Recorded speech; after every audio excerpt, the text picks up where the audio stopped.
The story begins with this boy telling the girl that he will only date her if she lets him do things to her and if she pays for the motel. She kicks him, but since he's abusive, he kicks her back. Then he leaves, saying he doesn't want a crazy girl without money who doesn't let him do things to her. Later, she cries because he was her first boyfriend and she feels very sad, wondering if she will ever find another man she likes. Suddenly, she notices a boy being pelted with paper, so she sits beside him to stop the bullying. Once the boy is left alone, she leaves and continues thinking about how she can relieve her stress. Out of nowhere, the boy appears next to her and says he knows what she wants. According to him, what she wants is to search for UFOs. She gets angry and tells him she isn't interested in any of that because she just broke up with her boyfriend, and she warns him to never speak to her again. However, as she turns to look at him, she notices he seems sad, so she apologizes. While handing him a UFO magazine, she tells him she doesn't believe in aliens, but does believe in ghosts. They argue over their differing beliefs, and her friends tease her, saying it looks like she has a new otaku boyfriend. To prove that UFOs exist, the otaku boy sends the girl to an abandoned hospital where UFOs supposedly appear. While she explores the hospital, something begins chasing her. Meanwhile, the otaku boy goes to a place rumored to attract all the city's ghosts. On a phone call, the girl teases him, saying she's sure he's scared out of his mind. Suddenly, the otaku boy senses an evil presence emerging from a tunnel. As they both explore their respective spooky places, the girl tells the otaku boy about her grandmother, who was an exorcist. Her grandmother used to force her to make an enchantment sign whenever she left the house. The girl recalls how everyone at school mocked her for making the sign, including a boy she liked. That day, she began to hate her grandmother, but she recently forgave her. Out of nowhere, the otaku boy encounters a rotting ghost who says perverse and disgusting things to him, prompting him to run for his life. The girl identifies the ghost as Turbo Hag and warns him that if the ghost beats him in a race, he'll be cursed. As the ghost almost catches the otaku boy, the girl tries to go help him, but strange things start happening where she is. Suddenly, 3 aliens appear, capturing her. They introduce themselves as the Serpians from the planet Serpo. The girl notices her clothes are missing and asks where they are. One alien responds that her clothes are secured, though in reality they destroyed them. The aliens explain their intention to reproduce with her because their species is all male. They've cloned themselves so much that they've lost all emotions. They plan to reproduce with her and then harvest all her organs. The aliens attempt to hypnotize her to carry out their plan. Unexpectedly, the girl's phone rings. When one of the aliens answers, the ghost emerges through the phone and begins fighting the aliens. Meanwhile, we see that the otaku boy has partially merged with Turbo Hag. The ghost starts saying obscene things to the aliens. The aliens reveal their true forms and fight the ghost. One of the aliens unleashes a powerful attack, and the otaku boy yells at the aliens, demanding to know why they never contacted him despite his lifelong quest to find them. He declares his love for Ayase, the girl, because she showed him a moment of kindness. He angrily tells the aliens to leave Ayase alone. Fueled by his rage, the ghost takes greater control of him. However, an alien's attack disrupts part of the transformation. Ayase remembers her grandmother teaching her that the enchantment sign releases her chi, protecting her from illness and bad people. She releases her chi, freeing herself from the aliens. The alien's spaceship, previously disguised as a hologram in the clouds, becomes visible. During the battle, the otaku boy becomes fully possessed by the ghost. Ayase performs an exorcism on him, and the ghost warns her that part of her will always remain within him. To free him completely, they must go to the tunnel. The alien spaceship crashes to the ground, and now both Ayase and the boy believe in all things supernatural. As they walk to the tunnel, Ayase realizes she's falling in love with the boy. She asks his name, and he says, "It's Ken Takamura." She's stunned because she's always wanted a man like the actor Ken Takakura, and by coincidence, his name is almost identical. And since his name drives the protagonist crazy, she tells him that his name will be Okurun, and his real name is now forbidden. The next morning, Ayase tells Okurun that ghosts don't appear during the day, so for now, he will be safe. Later, they go to Ayase's grandmother's house, but as soon as Okurun steps inside, he bursts into flames. Ayase has to throw him into a rice field and notices that her grandmother had a spell charm against demonic spirits. Later, the two are inside the grandmother's house, and Ayase explains to Okurun that the curse on him prevents him from having his banana until it's broken. Okurun then realizes that his banana is indeed missing, Suddenly, the doorbell rings in a very strange way, and Ayase explains to Okarun that her grandmother has two doorbells at her house, one for humans and another for demons and malevolent spirits. It seems that a demon is at the door, because Ayase removed the charm that protected the house from such entities. They sneak out through the back door, but the house suddenly becomes trapped within a wall of concrete. Both of them start bleeding until Ayase finally locates the demon tormenting them. The demon attacks them, accusing them of breaking their promise. However, Okarun says that this monster is actually an alien, and Ayase adds that the doorbell responded to it, which could mean that aliens, ghosts, and demons might all be the same kind of beings. At that moment, Okarun notices that his hand has transformed into that of the ghost, and he tells Ayase to let the curse take control of him because he believes he can fight the demon. He explains that he thinks he only needs to restrain the curse in his mind while allowing his body to transform. The demon attacks them again, but Okarun enters his new transformation, now under his own control. He feels immense power and tells Ayase that the transformation is strong, but for some reason makes him feel depressed. Okarun begins fighting the demon, managing to tear off several of its fingers. However, he suddenly de-transforms and tells Ayase that his body cannot withstand the transformation's power because it is too weak. Now, they don't know how to defeat the demon.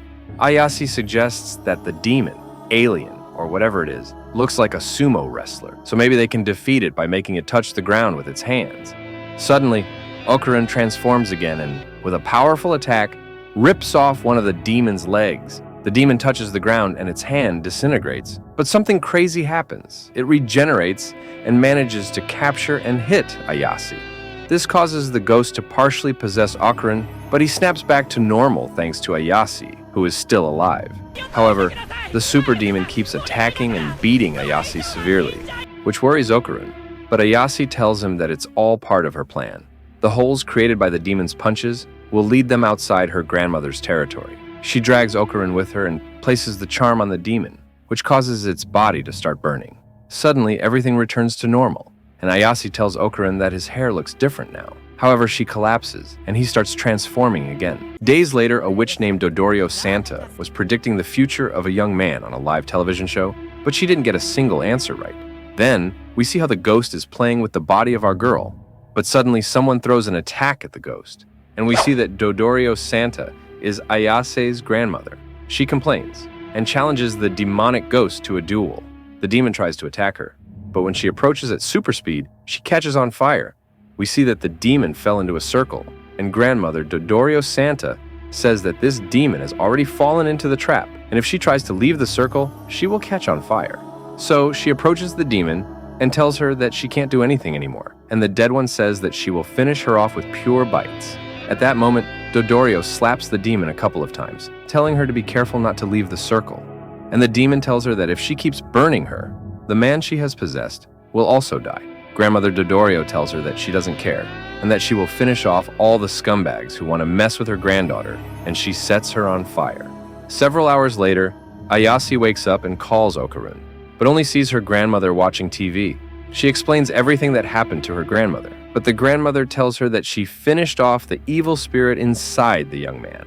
And Ayase apologizes, saying that she recognizes that ghosts, demons, the dead, and even aliens exist, because she used to believe in nothing, and even tricked the glasses guy into going to a haunted place. Grandmother tells her to go to the main shrine, and as she runs there, she regrets having involved Okarun in this mess. When she arrives, she finds Okarun eating rice, and she's happy that he's alive. Suddenly, Grandmother Dodorio arrives and tells her that as long as he stays inside the shrine, he will be fine, but if he leaves, he will become possessed again. She also tells her that it's obvious that she likes that guy. Ayase continues to explain everything that happened and tells her that now she can control her ki and help control the demon inside Okarun. Later, Ayase's grandmother explains that the demon known as the Turbo Grandmother was once known as the Old Lady of 100 Kilometers and is a dangerous demon. She says that many years ago, she went to investigate but didn't want to because of the spiritual power emitted by that tunnel, and tells her that this demon is invincible inside the tunnel because it is bound to that place for some reason. But to make things worse, she discovered at that time that the turbo grandmother fused with another spirit in that place to become more powerful. She warns her to stop messing with that demon because she doesn't want to lose her. She also tells her to forget about that guy and return to her everyday life. But since Ayase doesn't want to, her grandmother mocks her, saying that she's super in love with Okarun. Grandmother tells her that the way to defeat the grandmother is by challenging her to a race to take her far away from the tunnel so that she will weaken a lot, and then they can defeat her. Then grandmother leaves, and Okarun thanks Ayase for all the times she saved him. He tells her never to leave him alone. The next day, Okarun wants to poop, but that will be difficult because Ayase will have to watch him in the bathroom. However, Ayase and grandmother take so long to decide that Okarun is going crazy. While this is happening, Ayase tells grandmother that her power consists of seeing auras and controlling them with her own aura. Later, Okarun is pooping with the door open. Grandmother tells Ayase that the two of them, her and Okarun, need to train more to control their powers. But suddenly, the ugly demon takes full control of Okarun's body and tells her that she caused a brain hemorrhage in her grandmother. She tells her that she can finish off anyone who is near Okarun, telling her to try not to underestimate her. She says that Ayase has until tonight to go to the tunnel, or she will use Okarun to kill thousands of people. Suddenly, time resumes, and Ayase's grandmother starts bleeding from her nose and ears. Ayase then explains what just happened. That night, grandmother dresses them differently because those outfits will protect them from the demon. And while they're on the subway, Ayase says that she won't allow that disgusting demon to hurt her grandmother. Later, the boys arrive at the tunnel, and among themselves, they say that the mission is to separate the turbo grandmother from the other spirit and weaken her. Suddenly, they find the turbo grandmother and the other spirit, leaving our two heroes trapped in the middle of them. So, Ayase lets Okarun transform, but suddenly, the transformation fades, and the turbo grandmother says that she took away the transformation because she didn't know a human could use her power to transform. And Ayase takes away the provocation by telling her that he is challenging her to a race. So the turbo grandmother enters her race mode. The rules are that the turbo grandmother must count to 10 minutes, and when our heroes start running, the turbo grandmother begins to count, but every second she counts as a minute. So, after 10 seconds, she leaps to catch them and catches Ayase. At that moment, Okarun bites her, which hurts the demon a lot, so she enters Okarun's body again. But Ayase starts using her chakra to hurt the turbo grandmother, although she is still trapped in some kind of flesh wall. Even so, the turbo grandmother, using Okarun's body, tries to attack her, but she only ends up freeing Ayase, and Okarun detransforms. The turbo grandmother wants to exit Okarun's body in the form of a snake. Later, they flee, and the other spirit from the cave is chasing them. They use the turbo grandmother's power to escape, and after jumping off the mountain, they end up falling in the city. But suddenly, the spirit falls in that place, and they run. Even though people see them running, no one can see the spirit. They run so much that they end up stopping at a hot spring area, where Ayase attacks the spirit with her chakra in a way that finishes it off. But things get worse when the demon revives hundreds of dead people to chase our heroes. And to make things worse, the spirit comes back to life more powerful. Suddenly, Okarun transforms again and begins escaping from all the undead. Ayase uses her chakra as if it were Kurama's chakra, the Biju from Naruto. Then Okarun detransforms, and Ayase creates chakra wings to land. But suddenly, the turbo grandmother appears and strikes both boys. Then, the turbo grandmother fuses with the other spirit, becoming a rather strange creature, and Ayase grabs onto the train with her chakra and escapes. But the fused turbo grandmother catches up to the train, not knowing that Ayase's grandmother is waiting for her up ahead. Suddenly, they exit the turbo grandmother's territory, causing her to explode in fire, and we see that many souls of young people the turbo grandmother had trapped are released. Finally, the turbo grandmother is disintegrated. The next day, in front of the tunnel, Ayase's grandmother tells her that the turbo grandmother cruelly finished off many young girls. Later that night, Okarun and Ayase say goodbye, and both wonder if they will miss each other. The next day, Okarun goes to school, and Ayase is waiting for him at the entrance. But Okarun is so shy that he enters without greeting her. So she pretends to trip over him to greet him. And then they talk a bit about her experience with the aliens and how they are from different classrooms. Then they say goodbye. But when he enters his classroom, his classmates treat him badly. But he doesn't mind because He's in love with Ayase. Meanwhile, Ayase spends the whole day lost in thought in her classroom, and her classmates think she met another boy who broke her heart. Then, during the break, she goes to look for him in his classroom, but he's not there while he's looking for her in his classroom and can't find her. The point is that neither of them can find each other, and they're both angry because they can't meet, even though they don't realize that they are pretty close. Each of them, while sitting, thinks the other isn't in love as they are. But suddenly they bump into each other, and Okurin tells Ayase that he's been looking for her for hours, making her blush. She also says that she was looking for him, but Ayase's friends appear and tease them, saying they were kissing, but both deny it and say very rude things to each other. Then they leave, and while Okurin is in the bathroom, he realizes his banana is gone. When he goes to tell Ayase about it in her classroom, she completely rejects him, telling him that she doesn't want to hear from him, even though he says it's an emergency. But she tells him not to bother her, so he leaves, quite sad. When classes end, the protagonist leaves but bumps into a pink-haired girl. The girl asks him if he's okay and apologizes, saying she might have hurt Okurin. But Okurin, seeing that the girl is beautiful, says that he's fine. The girl tells him that he's very kind, making him blush, and suddenly Ayase sees him talking to another girl. Later, when the pink-haired girl walks past Ayase, she says that the otaku with glasses is an idiot, which angers Ayase a lot. She makes a large tray fall on the pink-haired girl's head, and then Ayase picks up Okurin in her arms and says that only smart girls like her notice his attractiveness, giving the pink-haired girl a threatening look. As the two walk home, Ayase apologizes for being rude to him, saying that someone spread the rumor that they were kissing, and she panicked. At that moment, Okurin interrupts her and says that there's a problem. His banana came back, but the two balls didn't, so he doesn't have his balls. Hours later, Ayase starts laughing at this, while Ayase's grandmother gives Okurin a lecture, asking how he didn't notice that detail. Then, the grandmother gives Okurin a beating and says that there's something inside him, and Ayase says she saw something. Then, the grandmother continues hitting Okurin, and supposedly, something came out of him. What came out entered that stuffed animal, so the stuffed animal runs away. But Ayase, with her chakra, catches the cat, or whatever that thing is. Ayase's grandmother says that's the Turbo Grandmother, and even though they thought they had defeated her, she was still hiding in Okurin's body. She had been planning to regain her power over time and destroy everyone when she could. She warns Okurin that if she dies, she will never return his balls. But suddenly, the Turbo Grandmother's power manifests in Okurin's body, and Ayase's grandmother explains that with the fan, she hit Okurin and only removed the negative consciousness of the Turbo Grandmother, but left all her power in Okurin's body. She warns the Turbo Grandma that the only one who can return her power is her, and this makes the Turbo Grandmother tremble in fear. Then Ayase's grandmother hits her a lot, and the Turbo Grandmother tells everyone that Okurin's balls fell somewhere, but she doesn't remember where.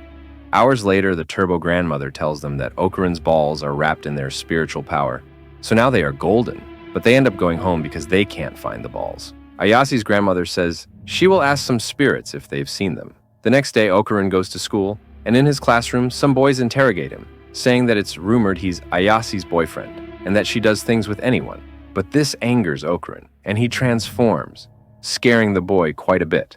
Then he sits down, very angry at the comment, and realizes that the Turbo Grandmother is still with him. She wants to convince him to let her enter his body again because the power is too much for him. Later, Ayase arrives, and when he remembers the comment from the boy about Ayase doing things with anyone, he pulls away and avoids her. This makes Ayase spend the whole day upset because she doesn't know what's going on with Okurin. One of her friends in particular tells her that Okurin fought with another boy who was saying bad things about her, since it seems someone else is spreading ugly rumors about her. We then find out that the pink-haired girl is the one spreading rumors that Ayase is promiscuous. She says that the day the tray fell on her head, she realized Ayase is a demon because a spiritual hand came out of her, although we all know that's just Ayase's chakra. Now, since she can see spiritual things, she believes she's the chosen one, and she also found some golden balls. Okurin's balls. Later, Ayase and Okurin are together, but Okurin is ignoring her, which bothers Ayase. The Turbo Grandmother says that there's a girl at school who can see ghosts and that they should investigate her. She also says that the girl is in danger because ghosts tend to attack people who can see them. Suddenly, we see the pink-haired girl noticing a ghost approaching her. Later, we see the pink-haired girl telling Ayase that she would like to talk to her. alone. When the two of them leave, the turbo grandmother tells Okran that the girl who can see the spiritual world is the one with pink hair. Meanwhile, the pink-haired girl and her friends corner Ayase, and the pink-haired girl puts a foul-smelling cross of cooking oil on her face, which causes Ayase to unintentionally attack the pink-haired girl's friends. Then, when nothing works, the pink-haired girl hits Okaran's balls on their heads. Ayase tells her that those are Okaran's balls, and at that moment, Okaran arrives. Ayase yells at Okaran that the pink-haired girl has his balls, but Okaran tells her that the girl is innocent. The problem is that a demon is chasing her, and at that moment, the terrifying demon appears. The demon tells Ira, that's the name of the girl, that she had wanted her to be able to see her for a long time. Since the demon wants to take Ira with her, Okaran transforms, but the demon swallows him. The demon then tells Ira that when she was little, she accidentally entered the spiritual world with her eyes and called her Mom, and from that moment, the demon considered her her daughter. The turbo grandmother says that the demon is called the Silky Acrobatic Hair Demon. Ira starts insulting the demon, so the demon swallows her, and then the demon blames Ayase for making Ira's heart change. She begins to beat Ayase. Then she tells her that if she calls her Mom, she will forgive her. But Ayase is so beaten that she can't speak, so the demon swallows her. But suddenly, the turbo grandmother arrives and tells the demon that if she gives back the kids, she will forgive her. However, the demon doesn't want to, and suddenly, she bursts into flames and starts screaming. The turbo grandmother says that the cross Ira had was a lighter, and since the demon accidentally ate her own hair, it set her on fire from the inside. Suddenly, the demon vomits the others out, although the demon tells them that she won't let them go. We see that the demoness gets angry because she feels Ira was stolen from her. So our heroes start running away from the demoness. While Okaran is escaping, the demoness attacks him until she manages to land a hit. The demoness tells Ira to let her devour her so they can be together forever. But suddenly, the demoness can't move, and Ayase tells her that all her disgusting hair got tangled up in this place. The demoness starts breaking everything that her hair is trapped, and Ayase tries to stop her. Ayase then argues with Okaran, telling him to use all his power and send the demoness flying. Just in time to save Ayase, Okaran transforms and sends the demoness flying. Okaran cries because his body can't handle that power, and the turbo grandmother tells him that he uses very little of her power and that his body is too weak. She tells Ayase to forget about the demoness because she is weak, and with Okaran's weak attack, she won't be able to move for a while. Then, the turbo grandmother finds one of Okaran's balls, but says something terrible. Ira is dead. Ayase and Okaran realize that it's true. Ira is dead. The turbo grandmother tells them that they were saved by pure luck. One of them had her power, and the other knew how to use their chakra. Ayase tries to revive Ira's heart, and Okaran gives her mouth-to-mouth resuscitation. Hours pass, and the demoness comes back to look for Ira, telling our heroes that they won't revive her by doing what they're doing. She says that she will give Ira all her aura so she can come back to life, but Ayase doesn't believe her. The demoness cracks her mouth open so they can see that she isn't going to swallow Ira. The turbo grandmother says that the demoness isn't lying. The demoness tells Ayase to use her chakra to unite her aura with Ira's. Suddenly, Ayase does it. We immediately begin to see a woman who is raising and pampering her young daughter, giving her lots of affection and all the attention she needs. Until one day a man brutally hits her and takes her daughter away. The woman snaps back to reality, runs into the street to look for her daughter, but her body can't take it anymore and collapses. We realize that this woman is the demoness. Then, we see this woman saying, in the spiritual world, that she feels like she lost something precious because she remembers her daughter. It was at that moment that she met Ira, who had entered the spiritual world unknowingly. Then, Ira's father asks her what she's doing talking to herself. Ira tells her father that she thought that woman was her mother, but her father says he doesn't see anyone. From that moment on, the woman becomes a demoness and keeps thinking that Ira is her daughter. Suddenly, Ira wakes up, but Ayase is crying because all we saw was that Ayase just witnessed the dead woman's story and now knows the abuse she endured as a human. And suddenly, as the demoness disintegrates, or let's say she's no longer a demoness but a human, Ira hugs her and says that she hopes she will be happy in the afterlife. And yes, friends, Era also learned the whole story of that woman. The next day, everyone is at Ayasi's grandmother's house eating, including Era. Now, Okarun finds himself in a dilemma because he finds both Era and Ayasi attractive. Later, Era leaves and asks Okarun why. If he is a demon, he has helped her so many times. Okarun replies that one must love their neighbor, which moves Era, as she is impressed that a demon, according to her, has noble feelings. She then vows to free him from Ayasi's grasp. Afterwards, she leaves, and on the way, she realizes she's in love with Okarun. Later, Turbo Grandma throws her ball to Okarun, but the way she does it is quite painful. The next day at school, Ayasi asks Okarun if they'll see each other during the break, but Okarun says no, explaining that he wants to work on his homework. Ayasi then asks if they can meet after school, but Okarun once again says no without giving her an explanation. During the break, Ayasi tells her friends that Okarun is acting strange. Her friends suggest that there might be another girl involved, and Ayasi considers that it could be true. As Ayase walks around the school, she tells herself not to think negatively because Okarun said he was doing homework.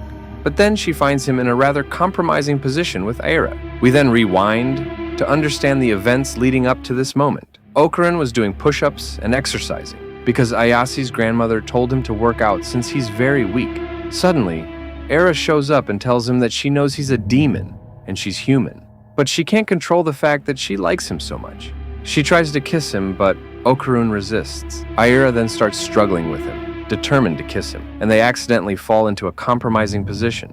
Aira still wants him to kiss her, but at that moment, Okarun notices Ayase watching them.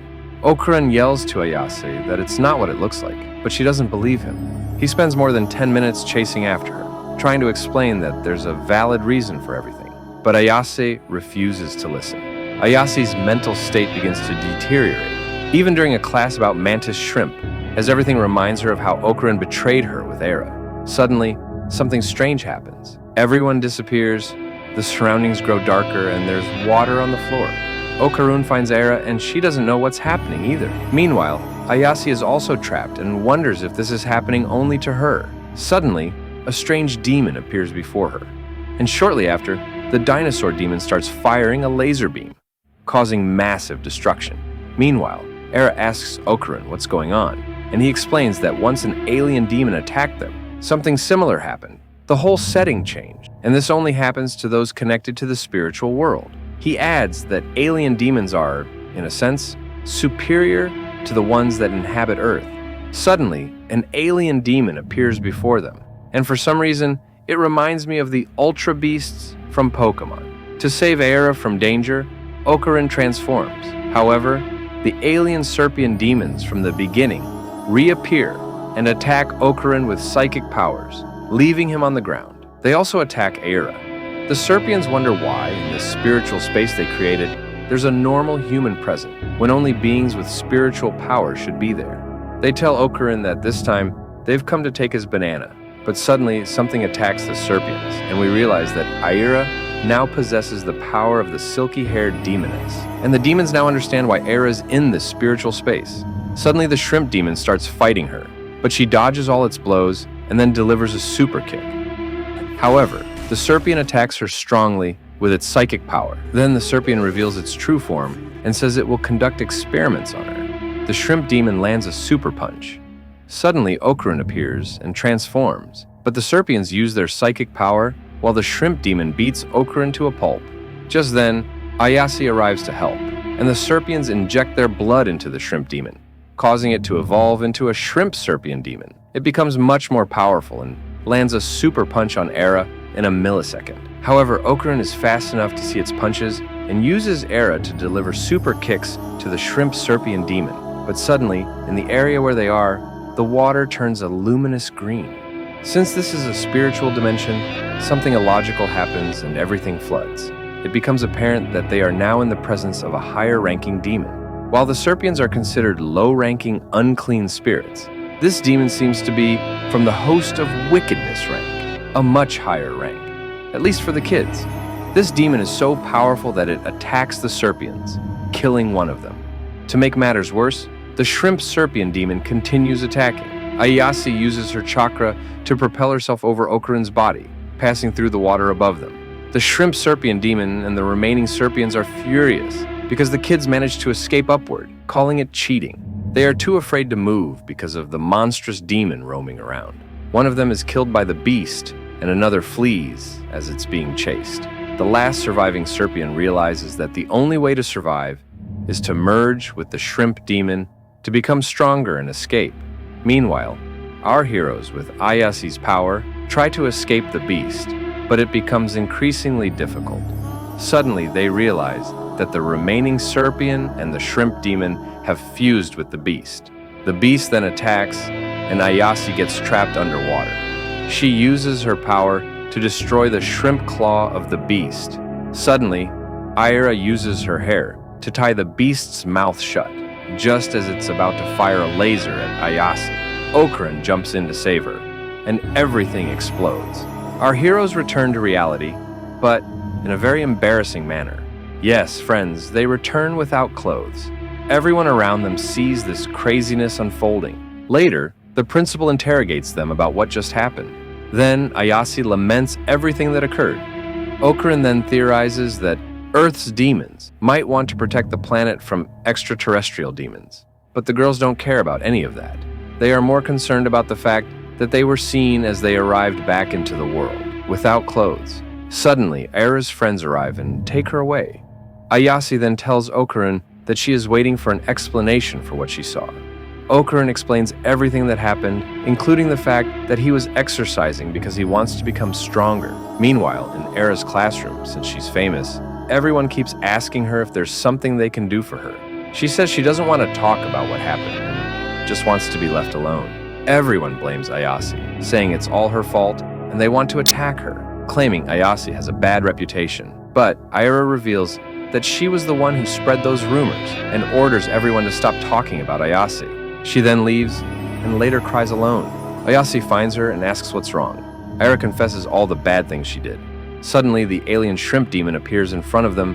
However, it faints while recalling a lonely little girl from another world it was trying to care for. The alien then tells them that its child is sick and it needs a lot of money to pay for the treatment. It explains that it must travel across different worlds, working to earn the necessary funds. Grandma smells the alien's blood and says that its blood is like cow's milk, so she gives it some milk to recover. The alien cries in gratitude for the human's help and then takes a cow onto its spaceship. That night, a red-haired boy arrives at Ayasi's grandmother's house. Ayase blushes, and her grandmother says that he was Ayasi's first love, making Okran jealous. Although the boy acts ridiculously, Ayasi's grandmother announces that he will live with them starting today. Later, Okran says goodbye, but he leaves feeling sad because the boy is staying at Ayasi's house. Ayasi's grandmother then explains that Gigi's parents are hospitalized. Ayasi shares that Gigi was the boy who used to mock her for making strange hand symbols. The boy suddenly turns serious and confesses to Ayasi that he has started seeing ghosts and is being tormented by one every day. Despite his wealthy parents hiring several famous exorcists, 5 of them died. The next day, Gigi arrives at school and joins Ayasi's class, quickly charming all the girls. Meanwhile, Okran wonders if Ayasi has feelings for him. During recess, Okran is exercising when Ayasi approaches and says she'll eat with him. However, Gigi also arrives, bringing a meal that Ayasi loves, and her reaction disappoints Okran. Suddenly, a strange man appears, running at incredible speed and shouting that nothing can stop him. Gigi grabs Ayasi, supposedly to protect her, but Ayasi notices one of Okran's balls on the man. She tries to catch him, but nothing seems to stop the man. Okran quickly transforms and chases after him. With all their strength, they try to stop the man, but he literally falls apart and then reassembles himself to escape.